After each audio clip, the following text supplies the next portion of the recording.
Selamat siang anak-anak. Selamat melanjutkan pembelajaran kita. Yang datang tatap muka silahkan dilanjutkan. Yang belum datang di pertemuannya besok. Tapi untuk hari ini saya tetap mengirim materi untuk hari ini. Masih di subtema 4, bermain di tempat wisata, pembelajaran 4.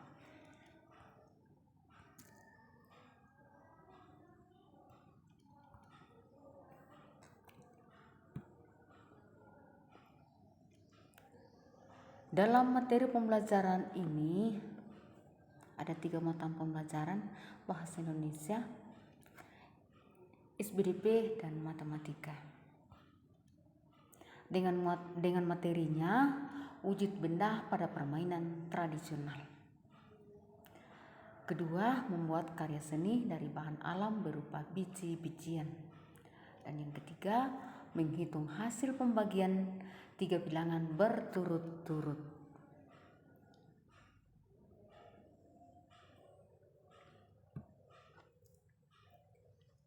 Pada pembelajaran 4, kita akan melihat sebuah cerita tentang wujud benda yang sering kita jumpai di dalam keseharian kita. Wujud benda pada umumnya ada 3, yaitu padat, cair, dan gas.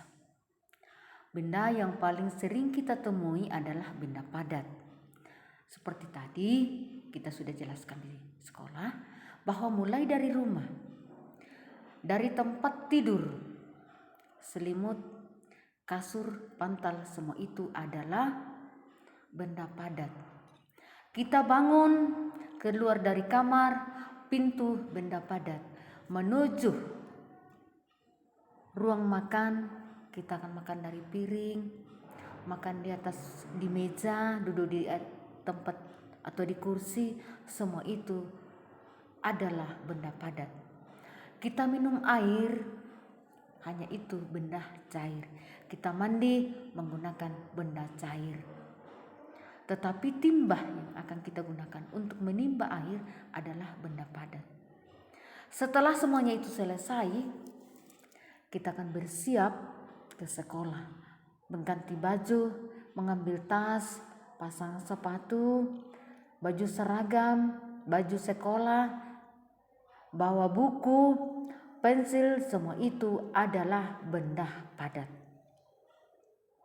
Sampai ke sekolah, duduk di meja, siap untuk belajar, kita semua menggunakan benda padat. Maka dengan itu anak-anak, dikatakan bahwa benda yang paling sering kita temui adalah benda padat. Kita sudah mengetahui bahwa benda padat tetap tidak akan pernah berubah. Misalnya buku, bila buku yang kita miliki kita masukkan ke dalam tas, maka buku itu tidak berubah bentuk, melainkan tetap seperti buku. Kita taruh di atas meja, buku itu tetap bentuknya.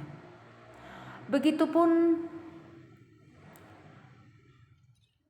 pensil, meja, dan kursi yang kita gunakan setiap hari merupakan contoh benda padat karena tidak berubah bentuk. Jadi di situ contoh-contoh benda padat, juga penjelasan dari benda padat. Selain benda padat ada juga benda cair. Benda cair itu selalu berubah bentuk mengikuti tempatnya. Contoh, jus bila dimasukkan di dalam gelas maka bentuknya seperti gelas. Bila dimasukkan dalam botol maka jus tersebut mengikuti bentuk botol atau tempatnya, yaitu botol. Maka benda cair itu selalu berubah bentuk sesuai dengan tempatnya atau wadahnya. Benda gas itu tidak nampak dilihat, tidak bisa dipegang, tetapi bergerak dan menempati tempat yang kosong. Karena benda gas adalah merupakan contoh benda yang bisa bergerak, yaitu angin atau udara. Di dalam ruangan yang kosong tentu diisi oleh angin atau udara, dan itu merupakan benda gas. Layang-layang bila kita tarik bisa semakin bergerak tinggi karena adanya tiupan angin. Walaupun angin itu kita tidak lihat dia itu arahnya bergerak bagaimana, hanya karena menggerakkan benda baru kita bisa melihat bahwa udara itu menggerakkan benda ke arah utara atau sebagainya. Jadi itulah merupakan contoh-contoh benda. Begitu juga pada saat kita bermain dengan permainan tradisional, yang kita gunakan adalah benda padat, seperti bermain kelereng pada buku teks halaman 100. Benda yang digunakan itu pada umumnya benda padat. Bermain congklak, tempat permainan itu, biji congklak itu merupakan benda padat. Bermain tapak gunung, kita kan menggambar sebuah gambar tapak gunung di atas benda padat. Aturan permainannya tentu ada yang namanya melanggar, supaya muncul ada yang menang dan ada yang kalah.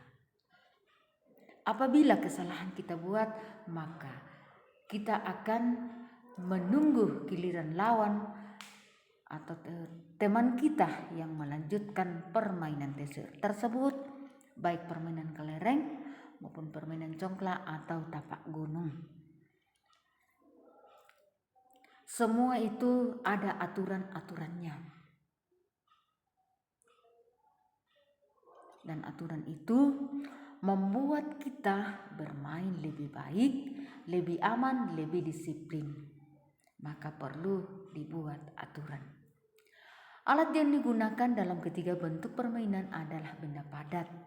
Benda padat ciri-cirinya adalah tetap atau tidak berubah bentuk.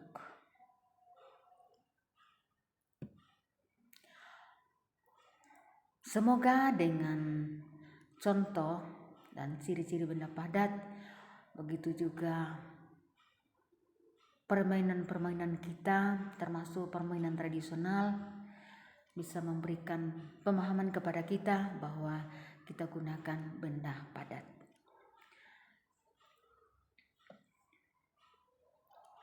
Lalu yang kedua, cara membuat prakarya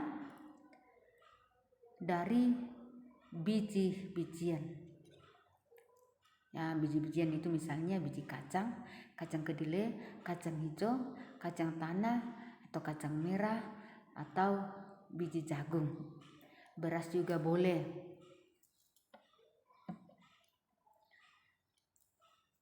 Kerajinan ini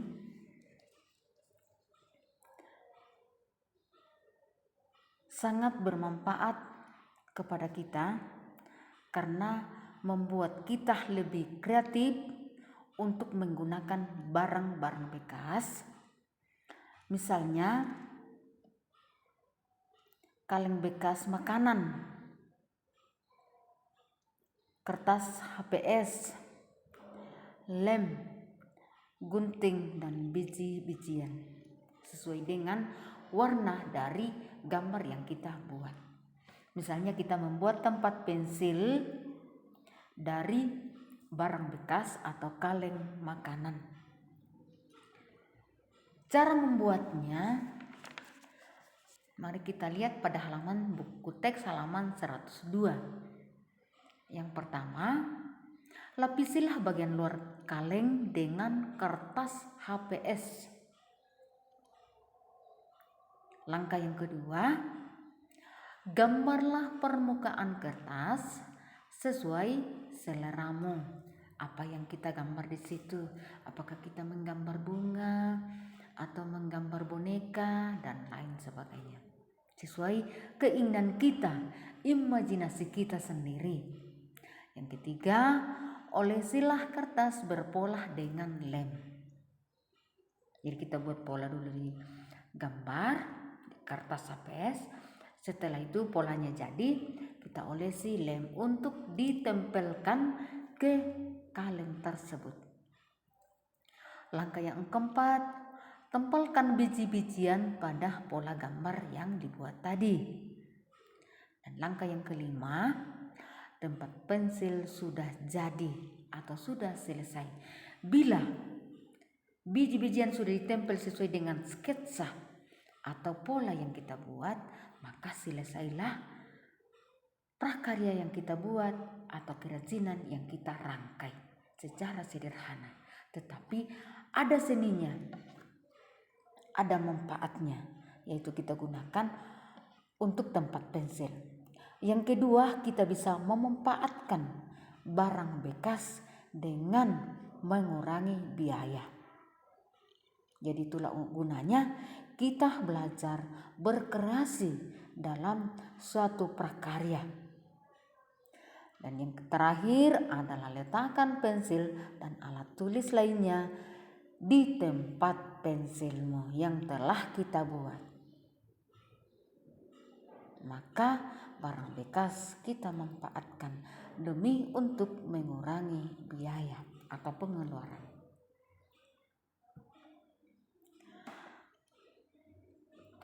Selain dari tempat pensil, kita juga bisa membuat prakarya yang kedua, yaitu bingkai foto. Bahan-bahan yang kita siapkan adalah gunting, 1 gunting, 2 lem, 3 kardus bekas, 4 tali, 5 foto yang akan dipajang, apakah foto kita atau foto adik atau lain sebagainya.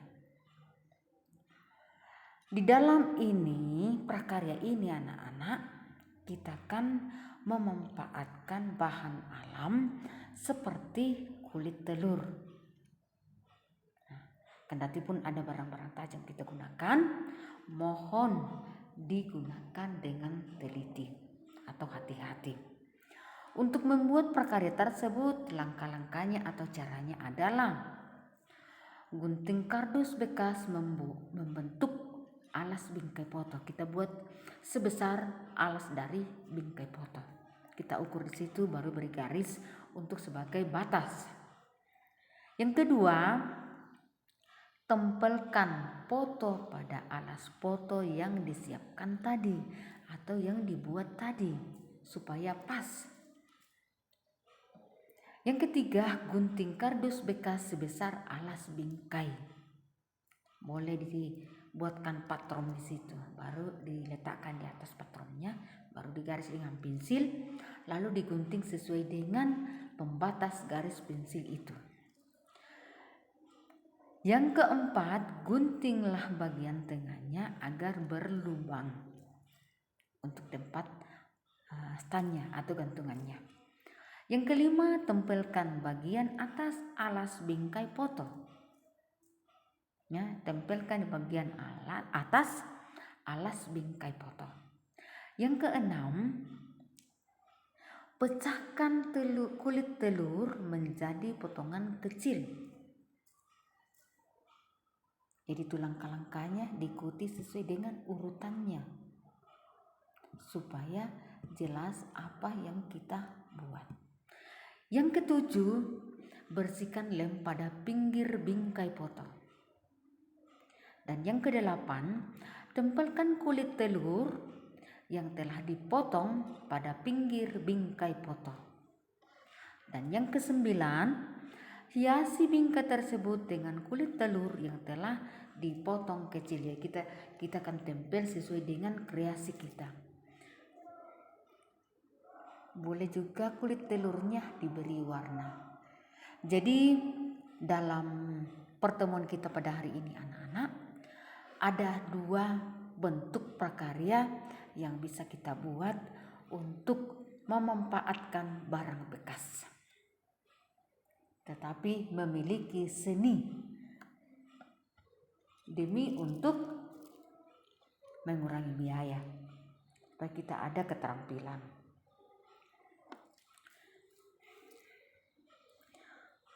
Mari kita mencoba juga melihat sebuah gambar dalam bentuk pembagian dan hasil bilangan 3 bilangan berturut-turut. Nah, pertama sebuah gambar itu jumlahnya dalam satu kotak jumlahnya 16. Di mana ditahu bahwa itu jumlahnya 16, bintang biru ini jumlahnya 16, yaitu 8 ditambah 8 sama dengan 16. 16 ini dibagi 2, ya, dibagi 2 menjadi 4 kelompok.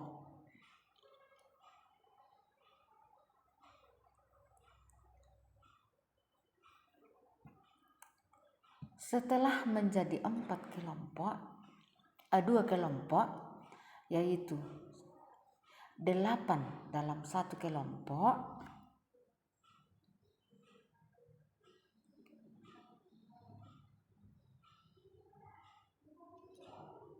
nah ini satu kelompok, kita bisa lihat satu kelompok isinya 8. Kelompok yang kedua kita lihat isinya 8. Jadi ini kelompok 1, ini kelompok 2. Dalam satu kelompok isinya 8. Nah, setelah itu kita bagi dalam satu kelompok itu kita bagi menjadi dibagi 4. Setiap kotak kita bagi 4, yaitu 1, 2,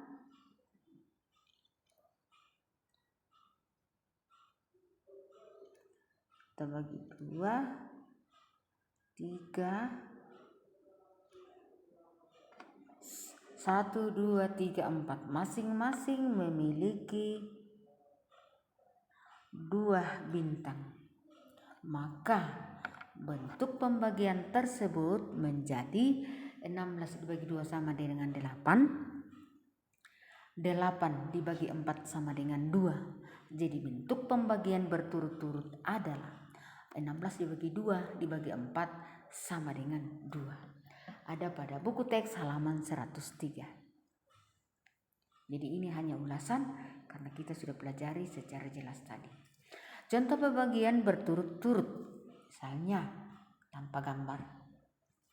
48 dibagi 2 dibagi 8. Kita lihat 48 dibagi 2 sama dengan 24. 24 dibagi 8 sama dengan 3. Jadi pembagian berturut-turut. 2 kali pembagian bilangan berturut-turut. Hasil pembagian pertama dibagi pembagi kedua. Semoga dengan penjelasan ini dalam pembagian dalam bentuk prakarya memanfaatkan barang bekas, juga dalam contoh dan wujud benda yang sering kita temui baik di rumah maupun di sekolah, bisa disimak, bisa dipahami dengan baik. Untuk itu mari kita mencoba melihat pembagian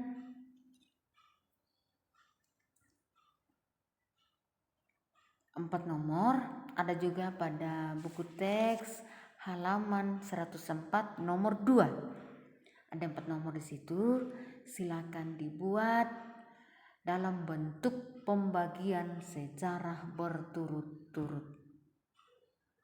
Tugasnya tidak usah dikirim karena ibu guru mau langsung lihat di buku karena kita sudah mulai tatap muka terbatas.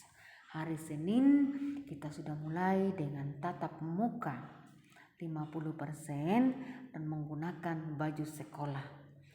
Pembagian sesinya dibagi 2 sesi, nanti penjelasan jadwal kami share di grup. Selamat bersiap, selamat bekerja.